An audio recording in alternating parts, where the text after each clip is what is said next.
తెలంగాణలో పల్లె నుంచి పట్నం దాకా ప్రతి వార్తను ప్రజలకు చేరవేసే సరికొత్త ప్రయత్నం. ప్రతి జిల్లా నుంచి సంక్షిప్త రూపంలో సమస్త సమాచారం.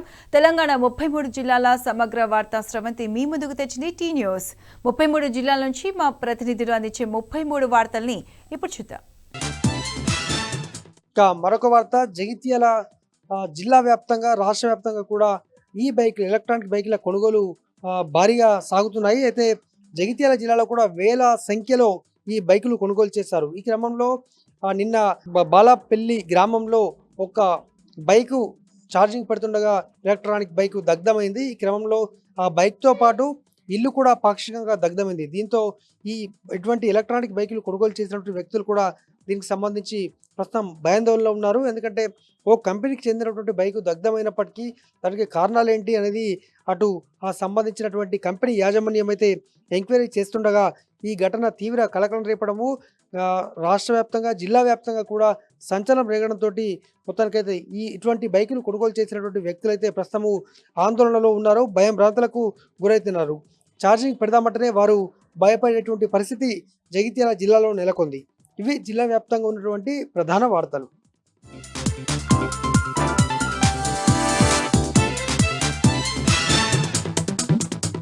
నేను శేఖరాచారి. ఈరోజు ప్రధాన వార్తలు చూసినట్టయితే కొంతమంది అధికారులు విధుల పట్ల నిర్లక్ష్యం వహిస్తూ ఉన్నారు, సమయపాలన పాటించకుండా ప్రజలను ఇబ్బందులకు గురి చేస్తూ ఉన్నారు. ఈరోజు కలెక్టరేట్లో ఉన్నటువంటి వయోజన విద్య, కార్మిక శాఖ, శిశు సంరక్షణ, తూనికలు కొలతలకు సంబంధించినటువంటి కార్యాలయము మధ్యాహ్నం 12 గంటల వరకు కూడా కార్యాలయ తాళం ఓపెన్ చేయలేదు. దాంతో అక్కడికి వచ్చినటువంటి వినియోగదారులు, వివిధ పనులపై వచ్చినటువంటి వివిధ ప్రాంతాలపైన వచ్చినటువంటి వినియోగదారులు పడిగాపులు కాయాల్సిన పరిస్థితి వచ్చింది. ఇలాంటి అధికారులపైన చర్యలు తీసుకోవాలని చెప్పేసి కూడా వాళ్ళు డిమాండ్ చేసినటువంటి పరిస్థితి కనిపిస్తూ ఉంది. 12:30 తర్వాత ఒక అవుట్సోర్సింగ్ ఉద్యోగి వచ్చి తాళం తీసినప్పటికీ అతనిపై ఈ వినియోగదారులంతా కూడా మండిపడ్డారు. ఏదేమైనప్పటికీ విధుల పట్ల నిర్లక్ష్యం వహిస్తున్నటువంటి వారిపైన కఠిన చర్యలు తీసుకోవాలని చెప్పేసి అక్కడికి వచ్చినటువంటి వినియోగదారులు డిమాండ్ చేసినటువంటి పరిస్థితి కనిపించింది. మరొక వార్త చూసినట్టయితే జిల్లా కలెక్టరేట్ ముందు వికలాంగుల ఐక్య వేదిక ఆధ్వర్యంలో వికలాంగులు రిలే దీక్షలు చేపట్టారు. 11 నెలలు అవుతుంది కాంగ్రెస్ ప్రభుత్వం వచ్చి, ఇప్పటికి కూడా మాకు ఇచ్చినటువంటి ఏ ఒక్క హామీని కూడా నెరవేర్చలేదని చెప్పేసి, 4,000 ఉన్నటువంటి పెన్షన్ 6,000 చేస్తామని చెప్పేసి ఇప్పటివరకు ఆ ఊసెత్తడం లేదని చెప్పేసి, దీంతో పాటుగా ఇందిరమ్మ ఇళ్లతో పాటు రాజకీయంగా కూడా అన్ని రిజర్వేషన్ కల్పించాలని చెప్పేసి, వికలాంగులను చిన్నచూపు చూడకుండా అన్ని రిజర్వేషన్లు కల్పించాలని చెప్పేసి కూడా వికలాంగుల ఐక్యవేదిక ఆధ్వర్యంలో వికలాంగులంతా కూడా ప్రభుత్వాన్ని డిమాండ్ చేసినటువంటి పరిస్థితి నాగర్ కర్నూల్ జిల్లా కలెక్టరేట్ ముందు కనిపించింది. మరొక వార్త చూసినట్టయితే కొల్లాపూర్ నుంచి హైదరాబాద్ వెళ్తున్నటువంటి హైదరాబాద్ డిపోకు చెందినటువంటి బస్సు పెదకొత్తపల్లి మండలం చంద్రకల్ పెద్దముద్దునూరు సమీపంలో ప్రమాదానికి గురైంది. అయితే ఈ ప్రమాదంలో వెనక సీట్లలో కూర్చున్నటువంటి 6 మందికి తీవ్ర గాయాలయ్యాయి. దీనికి అంతటికి కూడా కారణం బస్సు డ్రైవర్ అతివేగంగా వెళ్ళడం వల్ల, స్పీడ్ బ్రేకర్లు కూడా చూసుకోకపోవడం వల్ల ఒక్కసారిగా బ్రేక్ వేసేసరికి స్పీడ్ బ్రేకర్ల వద్ద వెనక కూర్చున్న వాళ్ళకందరూ కూడా టాప్ తగలడంతో కొంతమందికి 6 మందికి సుమారుగా తీవ్ర గాయాలయ్యాయి. దీంతో వాళ్ళందరినీ హుటాహుటిన నాగర్ కర్నూల్ జిల్లా ఆసుపత్రికి తరలించారు. ఈ ప్రమాదానికి కారణమైనటువంటి బస్సు డ్రైవర్ను శాఖాపరమైన చర్యలు తీసుకోవాలని చెప్పేసి కూడా బాధితులు డిమాండ్ చేసినటువంటి పరిస్థితి కనిపించింది.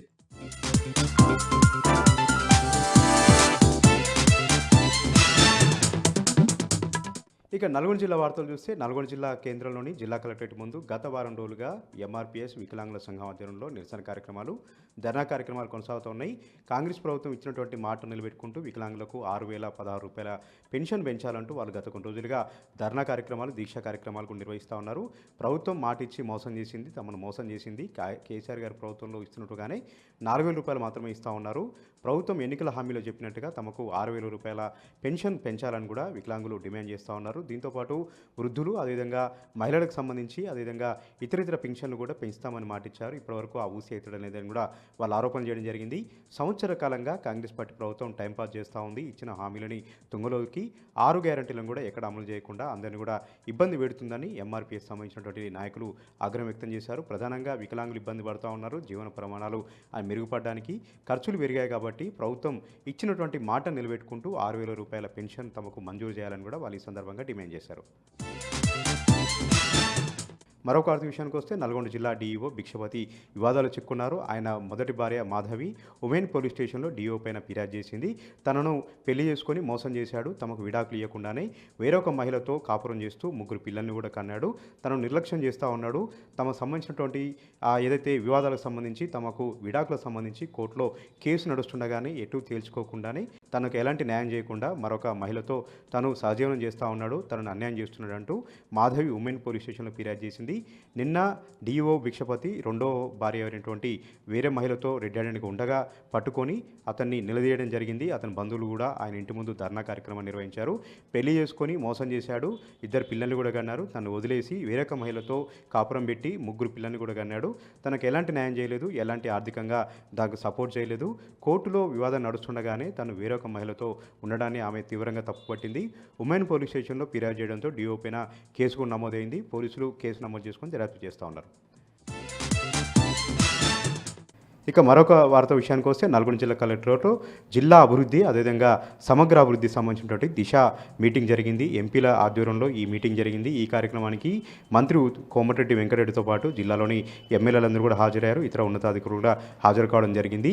దాదాపు 3 నెలల క్రితమే జరపాల్సినటువంటి ఈ సమావేశాన్ని 9 నెలలుగా వాయిదా వేస్తూ వస్తూ ఉన్నారు.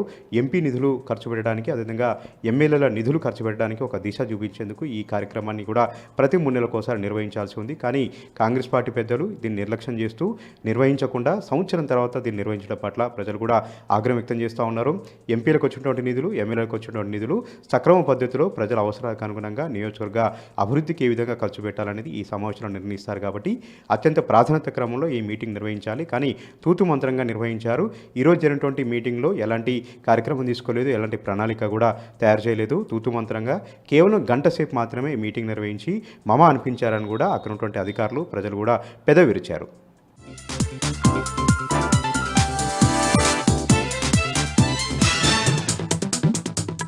ఉమ్మడి మెదక్ జిల్లాలో ఈరోజు ప్రధాన వార్తలు ఈ విధంగా ఉన్నాయి. సంగారెడ్డి జిల్లాకు వచ్చేసరికి సంగారెడ్డి జిల్లా ఆందోళన నియోజకవర్గంలోని అల్లాదుర్గం మండల కేంద్రంలో రైతులు ఈ రోజు పెద్ద ఎత్తున ధర్నా నిర్వహించారు. ముఖ్యంగా ఐకేపీ సెంటర్లలో అధికారులు దళారులు కలిసి ఒక్కో బస్తాకు 5 కిలోల తరుగు తీస్తూ తమకు అన్యాయం చేస్తున్నారని చెప్పి రైతులు ఆవేదన వ్యక్తం చేశారు.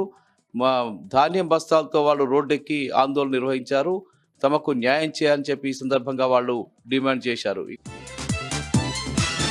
ఇక సిద్దిపేట జిల్లా వార్తలు వచ్చేసరికి సిద్దిపేట జిల్లాలో ఈరోజు కలెక్టర్ మను చౌదరి దివ్యాంగులకు సంబంధించిన క్రీడా పోటీని ప్రారంభించారు. సిద్దిపేట డిగ్రీ కళాశాల మైదానంలో దివ్యాంగుల కోసం ప్రత్యేకంగా వివిధ రకాల క్రీడా పోటీల్ని ప్రభుత్వం నిర్వహిస్తుంది. ఈ పోటీల్ని జిల్లా కలెక్టర్ మను చౌదరి ప్రారంభించారు.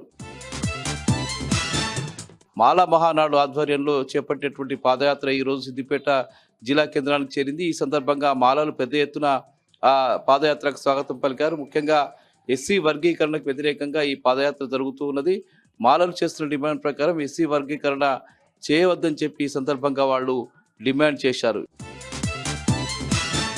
సిపిఐ పార్టీ ఆధ్వర్యంలో ఈరోజు సిద్దిపేటలో ప్రెస్ మీట్ జరిగింది. సిపిఐ నాయకుడు కూనంనేని సాంబశివరావు అట్లాగే చాడా వెంకటరెడ్డి ఇద్దరు కలిసి ప్రెస్ మీట్ నిర్వహించారు. రాష్ట్రంలో కాంగ్రెస్ పార్టీ అవలంబిస్తున్నటువంటి ప్రజా వ్యతిరేక విధానాన్ని వాళ్ళు దుయ్యబట్టారు. రైతు వ్యతిరేక, గిరిజన వ్యతిరేక విధానాలు సరైంది కాదని చెప్పారు. ఫార్మాసిటీ కోసం రైతుల భూములు సేకరించవద్దని చెప్పి సిపిఐ నాయకులు ఈ సందర్భంగా డిమాండ్ చేశారు. సిద్దిపేటలో పీడిఎస్యుకు సంబంధించిన కరపత్రాన్ని విడుదల చేశారు. ఈ నెల 29న సిద్దిపేటలో జరగబోయే 50వ మహాసభ సందర్భంగా వాళ్ళు కరపత్రాన్ని పీడిఎస్యుకు సంబంధించిన నాయకులు ఈ సందర్భంగా విడుదల చేశారు. ఇవి ప్రధానంగా ఈరోజు ఉమ్మడి మెదక్ జిల్లాలో ఉన్నటువంటి వార్తలు.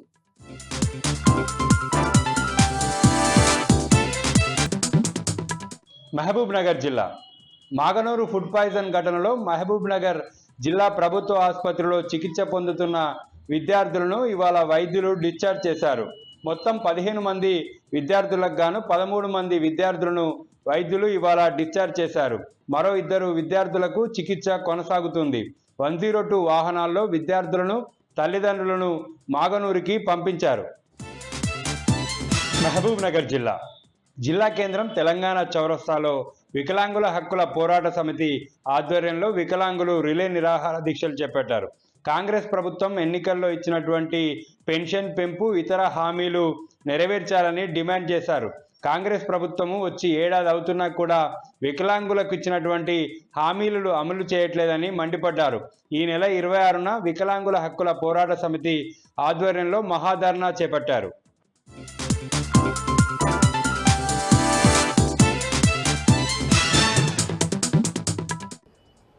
ఆదిలాబాద్ జిల్లా వార్తల విషయానికి వస్తే తెలంగాణ రాష్ట్ర బ్రాండ్ ఇమేజ్ని దెబ్బతీసే విధంగా సీఎం రేవంత్ రెడ్డి పచ్చి అబద్ధాలు ఆడుతున్నారని బీఆర్ఎస్ పార్టీ జిల్లా అధ్యక్షుడు మాజీ మంత్రి జోగురామన్న సీఎం రేవంత్ రెడ్డిపై ఘాటుగా విమర్శలు చేశారు. జిల్లా కేంద్రంలోని బీఆర్ఎస్ పార్టీ కార్యాలయంలో ఏర్పాటు చేసిన మీడియా సమావేశంలో మాజీ మంత్రి జోగురామన్న మాట్లాడుతూ ఇప్పటికే 6 గ్యారెంటీల పేరుతో తెలంగాణ రాష్ట్ర ప్రజలను మోసం చేస్తున్న సీఎం రేవంత్ రెడ్డి రాష్ట్రంలో మహిళలను సైతం మోసం చేసే ప్రయత్నం చేస్తున్నారని, మహిళా సంఘాలను కోటీశ్వరులు చేస్తామని చెప్పేసి మరో కొత్త నాటకానికి తెరలేపారని జోగురామన్న సీఎం రేవంత్ రెడ్డి ఘాటుగా విమర్శించారు.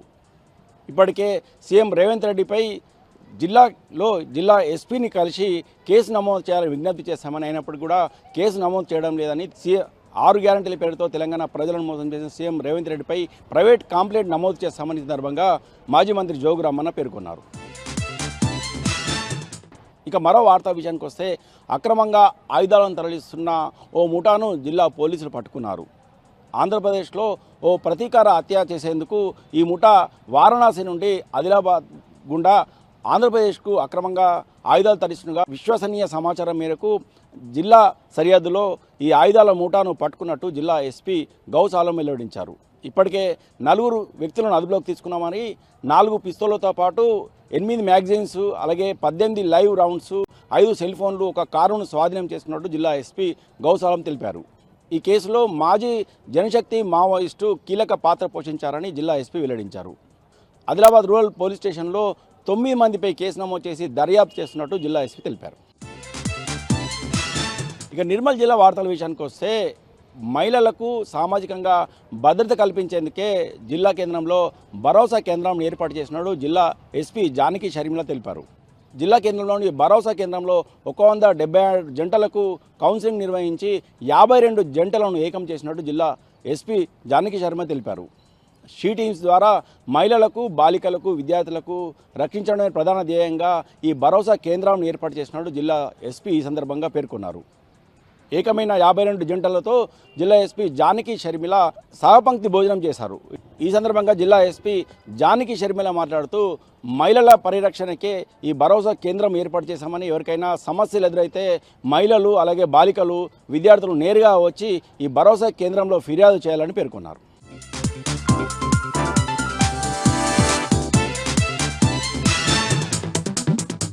నేను రవికాంత్ హన్మకొండ జిల్లా ప్రధాన వార్తలు చూసినట్టయితే ప్రభుత్వ మాజీ చీఫ్ విప్ హన్మకొండ జిల్లా బీఆర్ఎస్ అధ్యక్షుడు దాస్య వినయ్ భాస్కర్ జన్మదిన వేడుకలు ఘనంగా నిర్వహించారు. హన్మకొండ జిల్లా కేంద్రంలోని బీఆర్ఎస్ పార్టీ కార్యాలయంలో కేక్ కట్ చేసి బీఆర్ఎస్ శ్రేణులు సంబరాలు చేసిన పరిస్థితి కనిపిస్తూ ఉంది. దాంతోపాటు హన్మకొండలోని మిషన్ ఆసుపత్రిలో అన్నదానం నిర్వహించిన పరిస్థితి కనిపిస్తూ ఉంది. హన్మకొండ జిల్లా నుంచి మరో వార్త చూసినట్లయితే తెలంగాణ సోషలిస్ట్ స్టూడెంట్స్ అసోసియేషన్ ఆధ్వర్యంలో విద్యార్థులంతా కూడా పెండింగ్ స్కాలర్షిప్లు, ఫీజు రియంబర్స్మెంట్ విడుదల చేయాలని డిమాండ్ చేస్తూ కాళోజీ జంక్షన్ నుంచి అంబేద్కర్ విగ్రహం వరకు భారీ ర్యాలీ నిర్వహించిన పరిస్థితి కనిపిస్తూ ఉంది. 11 నెలల కాంగ్రెస్ ప్రభుత్వ కాలంలో ₹1 అంటే ₹1 కూడా నిధులు విడుదల చేయలేదని చెప్పి వాళ్ళంతా చెప్తా ఉన్న పరిస్థితి. ముఖ్యంగా CM Revanth Reddy SC, ST, BC, మైనార్టీల జీవితాలతో చెలగాటమాడుతూ ఉన్నారని చెప్పి వాళ్ళంతా కూడా చెప్పిన పరిస్థితి కనిపిస్తూ ఉంది. మరోవైపు చిత్తశుద్ధి ఉంటే వెంటనే ఫీజు రియంబర్స్మెంట్కు సంబంధించినటువంటి బకాయిలు, అదేవిధంగా పెండింగ్ స్కాలర్షిప్లను వెంటనే విడుదల చేయాలని విద్యార్థి నాయకులు డిమాండ్ చేశారు. జనగామ జిల్లా నుంచి ప్రధాన వార్తలను చూసినట్లయితే పాలకుర్తి మండల కేంద్రంలోని కమ్యూనిటీ హెల్త్ సెంటర్లో డాక్టర్లు నిర్లక్ష్యంగా పనిచేస్తూ ఉన్న పరిస్థితి కనిపిస్తూ ఉంది. ఉదయం 10 దాటిన తర్వాత కానీ వాళ్ళు కనిపించిన పరిస్థితి కనిపిస్తూ ఉంది. ముఖ్యంగా ఓపీ సేవలు 12 గంటల వరకే కొనసాగిస్తూ 12 తర్వాత ఒక రోగిని కూడా చూడని పరిస్థితి కనిపిస్తూ ఉంది. వారంలో 7 రోజులు ఉంటే 2 రోజులు మాత్రమే డ్యూటీకి వస్తూ ఉన్నారని, మిగతా రోజులు కనిపించడం లేని అక్కడికి వచ్చినటువంటి రోగులు ఆవేదన వ్యక్తం చేస్తూ ఉన్నారు. ఇప్పటికైనా ప్రభుత్వం, అక్కడ ఉన్నటువంటి స్థానిక ఎమ్మెల్యే పట్టించుకోవాలని వాళ్ళంతా కూడా తమ గోడు వెళ్ళబోసుకుంటున్నారు. జయశంకర్ భూపాలపల్లి జిల్లా ప్రధాన వార్తలను చూసినట్లయితే భూపాలపల్లిలోని సింగరేణి కాకతీయ ఓపెన్ కాస్ట్ 2వ ప్రాజెక్టు వద్ద గడ్డిగాని పల్లికి సంబంధించినటువంటి భూ నిర్వాసితులంతా కూడా ధర్నా నిర్వహించిన పరిస్థితి కనిపిస్తూ ఉంది. ముఖ్యంగా తమకు నష్టపరిహారం ఇప్పటి వరకు చెల్లించలేనిది, దాంతోపాటు బాంబ్ బ్లాస్టింగ్స్ జరిగితే తమ కుటుంబాలన్నీ ఆందోళనకు గురవుతా ఉన్నాయని వెంటనే నష్టపరిహారం చెల్లించడంతో పాటు తమనంతా కూడా వేరే ప్రాంతానికి షిఫ్ట్ చేయాలని వాళ్ళంతా డిమాండ్ చేస్తూ ఉన్నారు. తమ న్యాయపరమైనటువంటి డిమాండ్లను పరిష్కరించకపోతే మహాధర్నాను కొనసాగిస్తామని చెప్పి వాళ్ళంతా చెప్తా ఉన్న పరిస్థితి కనిపిస్తోంది. జయశంకర్ భూపాలపల్లి జిల్లా నుంచి మరో ప్రధాన వార్త చూసినట్లయితే జిల్లా కేంద్రంలో సిపిఎం పార్టీ ఆధ్వర్యంలో 3వ మహాసభలు జరుగుతూ ఉన్న పరిస్థితి కనిపిస్తూ ఉంది. ఈ క్రమంలోనే సిపిఎం సీనియర్ నాయకులంతా కూడా మీడియా సమావేశం నిర్వహించారు. ఈ సందర్భంగా కాంగ్రెస్ ప్రభుత్వం వెంటనే 6 గ్యారెంటీలను అమలు చేయాలని, దాంతోపాటు రాష్ట్రంలో గిడిసలు వేసుకున్నటువంటి పేద ప్రజలందరికీ కూడా ఇందిరమ్మ ఇండ్లను మంజూరు చేయాలని డిమాండ్ చేశారు. మరోవైపు సింగరేణిని వేలం వేస్తూ ఉన్నటువంటి కేంద్ర ప్రభుత్వం ఆ ఆలోచనను వెంటనే విరమించుకోవాలని సిపిఎం సీనియర్ నాయకులంతా కూడా డిమాండ్ చేశారు.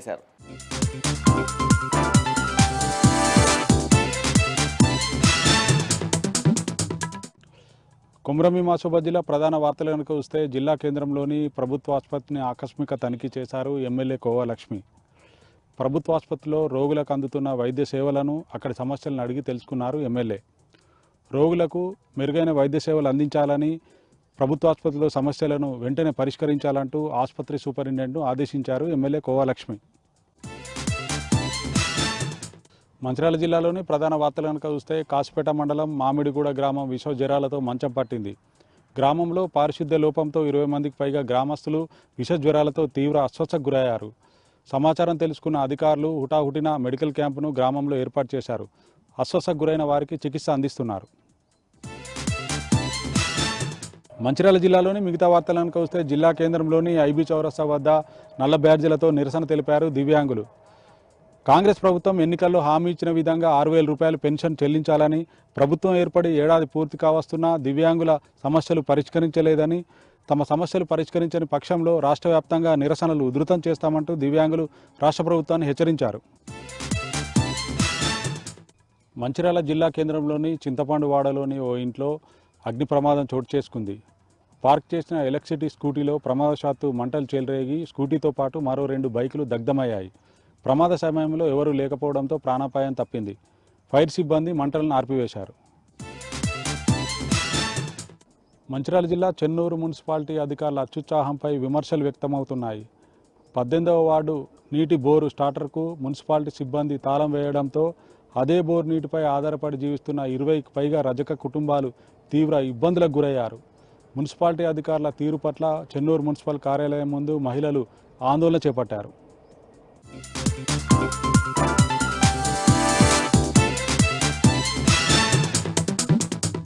పిసిసి అధ్యక్షుడు హోదాలో ముఖ్యమంత్రి రేవంత్ రెడ్డి ఎన్నికల సమయంలో వికలాంగులకు ఇచ్చిన హామీలను తక్షణమే అమలు చేయాలని డిమాండ్ చేస్తూ నిజామాబాద్ జిల్లా కేంద్రంలోని ధర్నా చౌక్లో వికలాంగులు నిర్వహిస్తున్న సామూహిక నిరసన దీక్షలు 5వ రోజుకు చేరాయి. ఎన్నికల సమయంలో వికలాంగుల ఓట్లను అర్జించడానికి పిసిసి అధ్యక్షుడు హోదాలో రేవంత్ రెడ్డి ప్రగల్భాలు పలికారని, ప్రభుత్వం ఏర్పడి 11 నెలలు గడిచినా వికలాంగులపైన దృష్టి సారించకపోవడం దారుణమని అన్నారు వికలాంగుల పోరాట సమితి నాయకులు, వికలాంగులు. ఇక కామారెడ్డి జిల్లా వార్తల విషయానికి వస్తే దోమకొండ మండలం కేజీవీబీ పాఠశాల ముందు విద్యార్థులు నిరసన కార్యక్రమాలు దిగారు. మంగామా అనే స్పెషల్ ఆఫీసర్ గత కొద్ది రోజుల నుంచి ఇబ్బందులకు గురి చేస్తుందని, స్పెషల్ ఆఫీసర్ హోదాలో అరాచకాలకు పాల్పడుతుందని ఆగ్రహం వ్యక్తం చేస్తూ విద్యార్థినుల తల్లిదండ్రులు నిరసన కార్యక్రమాలకు దిగారు. వెంటనే వారిని ఇక్కడి నుంచి తప్పించాలని డిమాండ్ చేశారు విద్యార్థుల తల్లిదండ్రులు.